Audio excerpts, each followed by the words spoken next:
Assalamualaikum warahmatullahi wabarakatuh. Waalaikumsalam warahmatullahi wabarakatuh. Oke, sebelum alhamdulillah salatu wassalamu ala Rasulillah. Puji syukur kepada Allah, salatu wassalamu ala Rasulullah.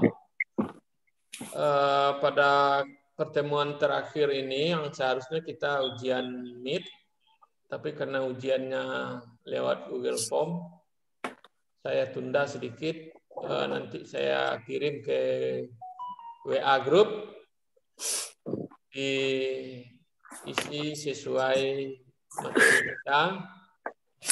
Ujian itu lebih banyak ke aplikasi, ke kamar kecil ya. Kalau istilah saya, kalau bicara kurikulum itu, kurikulum dalam bentuk rumahnya adalah kurikulum 2013.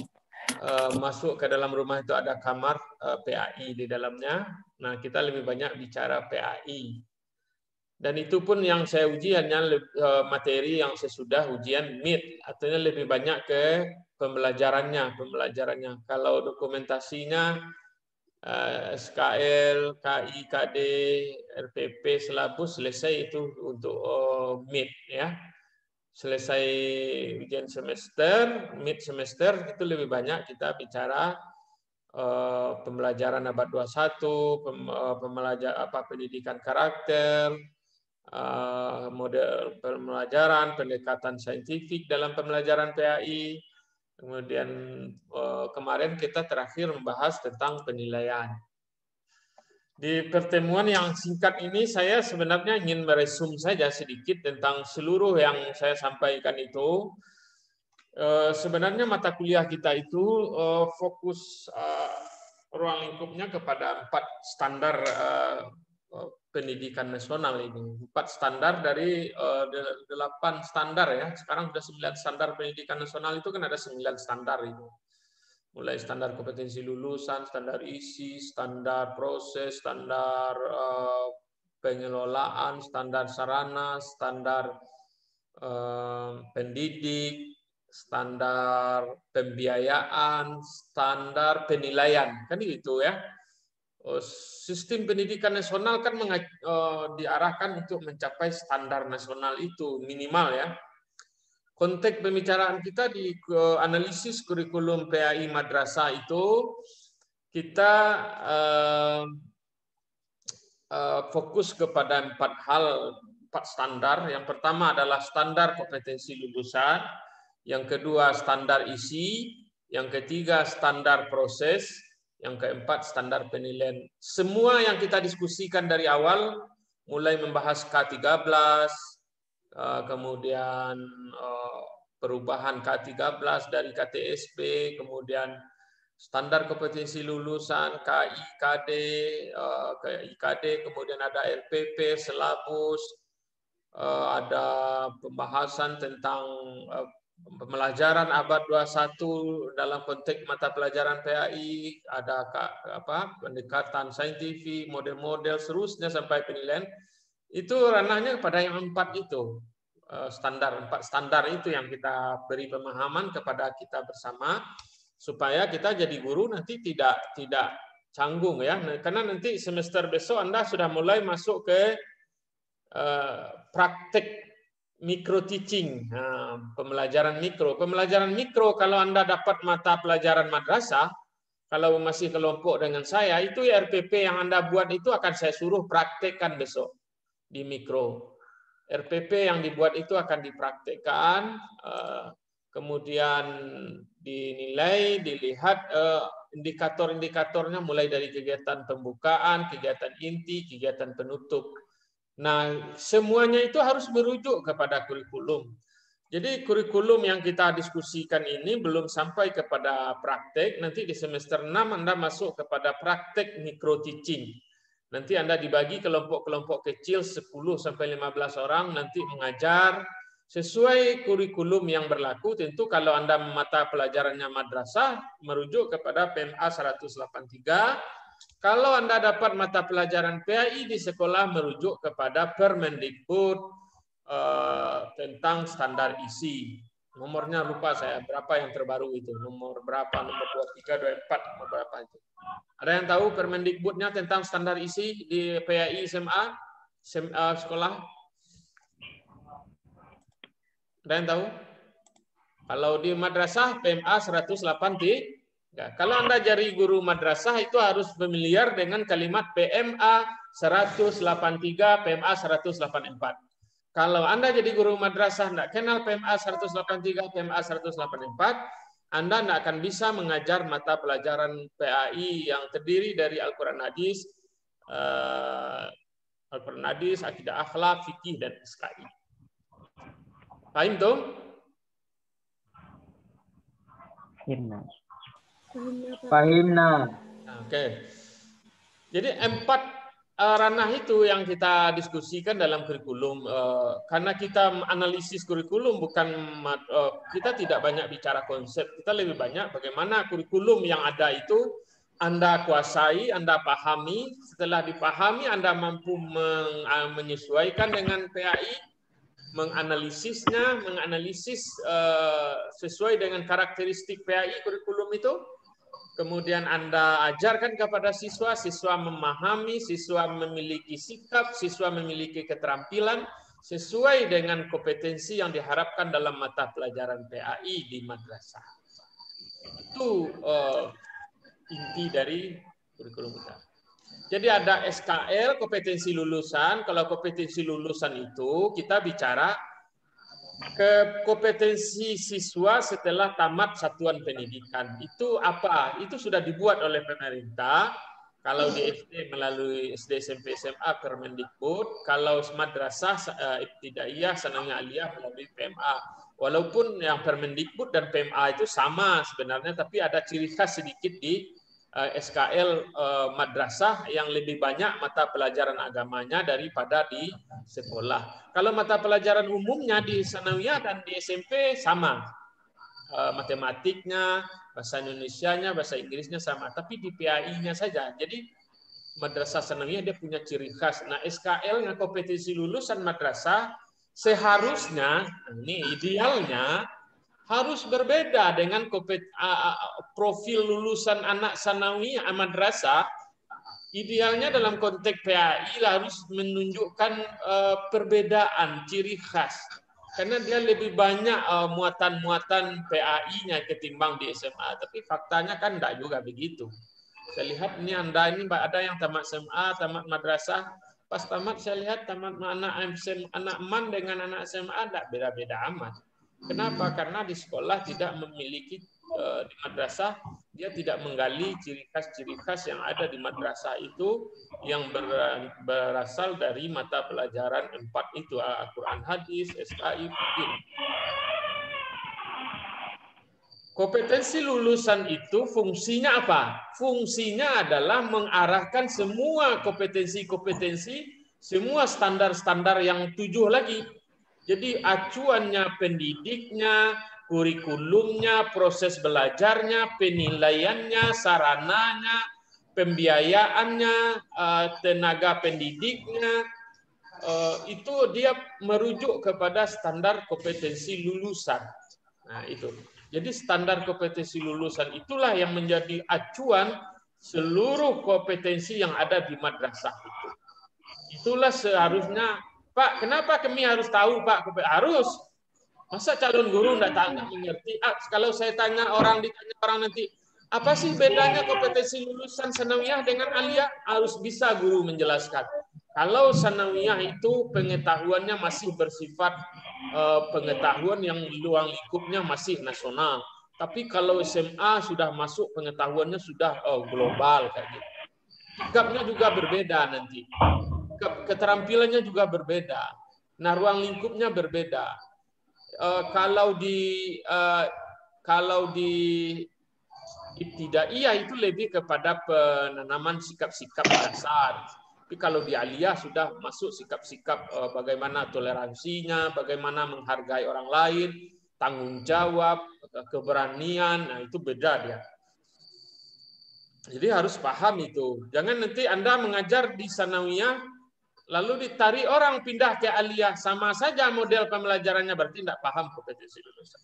Anda mengajar di SD, tapi pas diangkat jadi dosen, gaya mengajarnya sama dengan mengajar SD jadi dosen. Enggak, jadi dosen dia beda lagi. Dia yang dihadapi adalah orang-orang yang dewasa. Anda yang saya hadapi ini saya anggap orang-orang yang sudah dewasa, sudah balik dalam agama. Cara kemampuan kognitifnya, sikapnya berbeda dengan anak SD. Nah, itu yang dimaksud dengan kompetensi lulusan. Guru harus paham kompetensi lulusan satuan pendidikan. Satuan pendidikan apa? Mulai dari TK, SD, SMP, SMA. Kalau dia apa? Raudatul Atfal, Madrasah Ibtidaiyah, Madrasah Sanawiyah, Madrasah Aliyah itu berbeda kompetensi. Setelah ditetapkan kompetensi lulusannya, turunannya adalah ada kelompok mata pelajaran. Ada kelompok mata pelajaran agama dan budi pekerti, kelompok mata pelajaran fisika, kelompok mata pelajaran. Turunan dari kelompok mata pelajaran itu nanti muncullah KI, kompetensi inti. Kompetensi inti inilah yang mengikat seluruh mata pelajaran. Apapun mata pelajarannya, dia diikat oleh KI. Kompetensi inti yang 4 itu terdiri dari pengetahuan, sikap spiritual, sikap sosial, pengetahuan, dan keterampilan. Nah, 4 kompetensi inti ini turunannya nanti masing-masing mata pelajaran turunannya ada KD. KD itu nanti di RPP turunlah dia menjadi indikator, lalu dibuat kegiatan pembelajarannya, direncanakan kegiatannya, direncanakan penilaiannya. Itulah turunan kurikulum itu yang harus Anda pahami mulai dari SKL sampai kepada RPP. Itu dalam bentuk dokumen baru. Kurikulum dalam bentuk dokumentasi. Nah, setelah mid semester kita masuk kepada kurikulum dalam bentuk pembelajaran atau implementasi. Maka masuklah kita berbicara kepada, nah, kalau SKL itu kompetensi lulusan, maka standar yang kedua dalam kurikulum itu adalah standar isi. Nah, standar isi itulah dia, mata pelajaran KI, KD. Mata pelajaran KI, KD. Itu seluruh RPP itu merujuk ke sana semua. Kemudian yang ke apa lagi? KI, KD. Apa setelah itu lagi? Standar proses dan standar penilaian. Standar proses itu yang kita diskusikan dalam bentuk pembelajaran abad 21. Standar penilaian itu yang kita diskusikan minggu kemarin. Nah, itulah ruang lingkup mata kuliah kita satu semester ini. Nanti di semester 6 Anda lagi micro teaching yang merujuk ke sana. Saya kira itu saja tambahan dari saya. Nanti saya kirim apanya absen yang tolong dilengkapi di Google Classroom menjadi dasar bagi saya. Dan nanti yang lain kalau ada yang tugas-tugasnya yang belum dilengkapi. Barangkali itu saja yang dapat saya sampaikan. Terima kasih. Mohon maaf. Kalau ada yang mau ditanggapi, silakan. Ada yang mau disampaikan? Silakan. Ada? Nggak ada, Pak. Oke, kalau nggak ada, nanti saya share apanya di Google nanti silakan dijawab lembar jawabannya. Mohon maaf dari saya kalau ada kekurangan selama satu semester ini. Nah, karena kita hanya lewat Zoom, saya tidak tahu kondisi Anda sebenarnya bagaimana. Mungkin ada yang kesulitan paket, kesulitan internet, kesulitan HP, kesulitan dana, kesulitan ekonomi, ada yang sakit dan sebagainya. Saya tidak tahu persis. Tapi kalau lihat dari wajah-wajah Anda, ini Anda sehat-sehat semua. Ini banyak tidur kayaknya. Banyak tidur di rumah, pagi tidur, ya. Atau memang lelah membuat tugas, ada juga ini tanda-tanda lelah, ada juga. Oke. Nanti saya sangkutkan soal ujiannya di pertemuan 16 di Google Classroom, tambah resume. Ada resume dulu saya suruh ya. Buat resume 1 lembar, nanti saya kasih tugasnya, tugas resume soal MIT. Nah, kayak itu ada nanti di Google Classroom, nanti Anda lihat apa soalnya, klik formnya lalu diisi. Kalau yang tugas diupload aja ke sana seperti mengupload makalah, itu memang ditulis tangan itu ya. Ya tidak perlu banyak-banyak, 1 makalah 1 lembar paling banyak. Kalau kurang juga tidak apa, yang penting ada kesimpulan Anda. Saya menyimpulkan 16 kali pertemuan saja bisa 10 menit, kan? Anda menyimpulkan satu makalah itu tidak perlu banyak-banyak. Tidak perlu disimpulkan. Pemanya pendidikan karakter apa yang Anda pahami, coba simpulkan agak satu halaman, tulis tangan, atau setengah halaman, terserah lah. Ya, maksimal satu halaman. Berarti satu halaman 14 halaman kalau satu halaman rata-rata. Kalau kurang dari itu juga tidak masalah. Yang penting Anda menulis tulisan tangan kesimpulan dari pertemuan kita awal, sehingga kesimpulannya seperti yang saya sampaikan tadi, mulai dari kurikulum 13, kompetensi lulusan, standar proses, standar isi, sampai kepada standar penilaian. Saya kira itu. Ada yang mau disampaikan? Anda tidak ada minta maaf ke saya?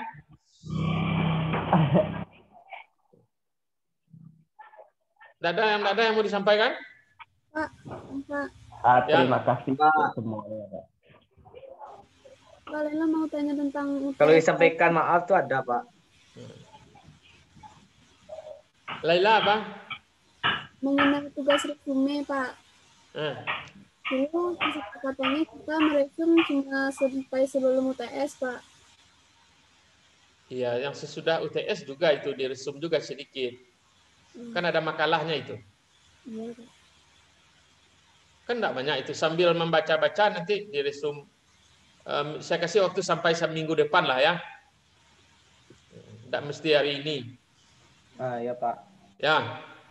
Iya Pak. Pokoknya tulisan tangan. Lalu dibuat PDF ya. Tapi Diubah sudah jadi terkumpulkan PDF. tadi Pak. Hah? Resumnya sudah dikumpulkan. Bisa lewat HP itu merubah PDF itu, bisa enggak? Bisa Pak. Bisa Pak.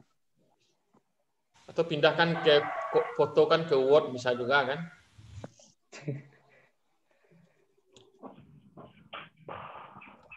Oke ya. Ya Pak. Terima kasih. Assalamualaikum warahmatullahi wabarakatuh. Waalaikumsalam. Mohon maaf ya. Waalaikumsalam warahmatullahi wabarakatuh. Terima kasih, Pak. Kalau ada salah dan khilaf, kita bertemu lagi nanti di semester 6. Ya, di semester 6 micro teaching. Kalau ada yang dengan saya, alhamdulillah. Kalau tidak dengan dosen yang lain. Ya Pak, kami pun minta maaf juga Pak kalau misalnya selama perkuliahan ada kata-kata atau perbuatan yang sengaja maupun tidak yang menyinggung perasaan Bapak Pak. Oke, sama-sama itu biasa ya. Ya, Pak.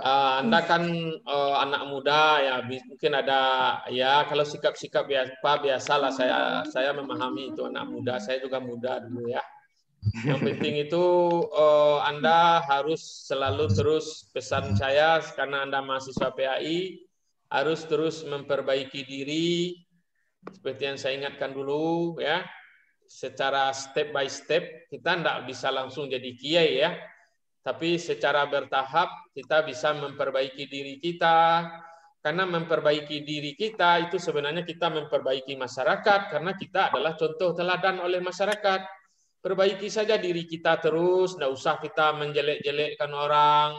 Yang penting perbaiki diri kita, salatnya diperbaiki, akhlaknya diperbaiki, akidahnya dipermantap, ciri mahasiswa PAI-nya ditonjolkan. Ya, kalau yang laki-laki, kalau salat berjamaah, sebisa mungkin ke masjid, ya, kecuali kalau ada acara-acara luar daerah, perjalanan musafir dan sebagainya. Yang perempuan apa yang bisa karena Anda di rumah, saya berharap betul supaya melakukan kegiatan-kegiatan pengabdian kepada masyarakat, mau jadi guru TPA, membantu guru TPA di rumah, karena masih di rumah lakukan apa yang bisa dilakukan, itu tidak ada kaitannya dengan nilai, tapi ada kaitannya dengan pembentukan sikap kepemimpinan Anda. Ya, Anda datang ke masjid, hadir majelis taklim, lalu membaca Al-Quran, lalu merencanakan kegiatan-kegiatan di masjid, bersama-sama anak muda di kampung. Kitalah penggerak mahasiswa adalah agen perubahan, yang akan bisa merubah itu adalah saudara mahasiswa. Karena kalau di orang-orang di kampung tentu mereka memiliki keterbatasan, informasi-informasi mereka terbatas. Kalau Anda bisa, kalau ada yang mau ditanya ke saya bisa langsung, ada mau nanya buku ini bisa tanya buku apa. Saya perlu buku tentang masjid, cari buku tentang masjid. Ada perlu buku tentang remaja masjid, bisa kita lebih cepat kita mengakses informasi ketimbang saudara kita di kampung. Itu yang paling penting menurut saya. Kalau nih ya, kalau seandainya semester besok kita masih daring, ya, kayaknya masih daring ini, atau separuh yang mata kuliah praktek ditatap mukakan di kampus, yang tidak praktek, yang teori-teori didaringkan. Kemungkinan seperti itu, ya. Jadi ada juga yang ke kampus, ada yang di rumah. Mungkin dari 4 bulan, 2 bulan di kampus, 2 bulan pulang kampung lagi, ya. Nah, itu sedang dibahas oleh pimpinan. Saya belum bisa menjawab pastinya gimana kuliah semester genap. Itu harapannya ya. Sama-sama ya, saya hadana wa iyyakum ya. Usikum wa iyaya. Hadana wa iyyakum. Semoga Allah memberi hidayah saya dan saudara mahasiswa. Saya menyampaikan kebajikan bukan hanya untuk Anda, tapi untuk diri saya juga, untuk selalu meningkatkan. Karena kita guru PAI itu harus memiliki kompetensi kepemimpinan yang kuat di tengah masyarakat, karena orang melihat kepada kita sebagai agen perubahan, atau apalah yang paling tidak ngajar-ngajar anak alif bata saja itu sudah bermanfaat sama orang, ya kan? Kalau yang laki-laki azan ke masjid, ikamat ke masjid itu sudah manfaat kepada orang. Nampak kita sebagai mahasiswa PAI. Itu yang paling penting menurut saya. Kalau ilmu bisa dipelajari terus sampai mati, kita akan belajar, ya kan? Ilmu kita akan belajar terus. Tamat pun Anda akan belajar terus. Saya juga sudah doktor, masih membaca pagi, membaca malam, membaca buku. Kalau tidak membaca, kapan ilmu kita akan bertambah? Ya, kalau ilmu. Tapi kalau sikap, nah sikap ini butuh latihan, ya. Jadi kan ada mujahadah, ada mujahid, ada mujtahid. Mujahadah itu kita harus menggunakan sekuat tenaga hati kita untuk mendekatkan diri kepada Allah. Kalau mujtahid menggunakan akal kita untuk menambah ilmu kita. Kalau mujahid artinya orang yang menggunakan fisiknya untuk berbuat sesuatu di jalan Allah. Itu yang penting menurut saya, yang harus digarisbawahi, ya. Oke, terima kasih. Saya kira Zoom-nya sudah hampir habis juga, karena ini yang gratis juga ini. Saya hanya Zoom gratis saja. Kalau yang dibayar, saudara juga tidak akan sanggup 1 jam dengan Zoom ini. Makanya saya ambil ya 20 menit lah Zoom ini. Saya kira ada manfaatnya. Mohon maaf ya, salam sama orang tua. Saya mohon doa juga dari Anda untuk lebih sehat ya, dari mahasiswa. Dosen-dosennya didoakan gitu ya. Kan orang mahasiswa kan dapat pahala juga mendoakan dosen, guru, baik guru di SD, SMP, dosen. Saya mengharap juga Anda mendoakan saya. Itu aja yang penting menurut saya, doa. Siapa tahu di antara Anda ini ada doanya yang bisa merubah takdir saya yang sering sakit-sakit, bisa lebih sehat, ya kan? Yang ya kesehatan fisik saya tidak sesehat dulu. Mudah-mudahan ada di antara Anda yang memberikan doa dan doanya mustajab. Mungkin karena antara doa dan musibah itu dia akan tak berperang terus. Semakin banyak doa itu, semakin hebat doa, maka semakin jauh takdir musibah menimpa kita. Nah, saya itu yang saya harapkan dari Anda ya. Dan saya juga berdoa kepada Allah supaya Anda diberi kemudahan menyelesaikan kuliahnya sampai tamat, dan semester 6 ini bisa selesai, semester 5 ini selesai dengan baik, semester 6, semester 7 nanti seminar proposal, semester 8 tamat kuliah sarjana pendidikan agama Islam. Dan ilmu Anda bermanfaat untuk orang lain, terutama untuk diri sendiri, untuk keluarga, karib, kerabat yang ada di sekitar kita, baru untuk negara bangsa ya. Itu saja ya. Ya, Pak. Paham ya? Paham, Pak. Kita tutup dengan membaca doa keselamatan. Bismillahi masyaallah. La yasukul khaira ilallah. Bismillahi masyaallah. La yasrifus su'u ilallah. Bismillahi masyaallah. Makana min ni'matin faminallah. Bismillahi masyaallah. La haula wa la quwata illa billah. Subhanallah wa bihamdihi. Subhanal azim. Terima kasih. Assalamualaikum warahmatullahi wabarakatuh. Waalaikumsalam warahmatullahi wabarakatuh. Oke, ujiannya agak fleksibel saja. Nanti saya kirim soalnya lewat Google Class, lewat apa ya, lewat WA. Oke, assalamualaikum. Saya tutup ya. Ada yang mau dibicara-bicara? Atau saya tutup ini? Tutup aja, Pak. Tutup aja ya. Paketnya Pak ya. Ya. Paketnya habis Pak ya.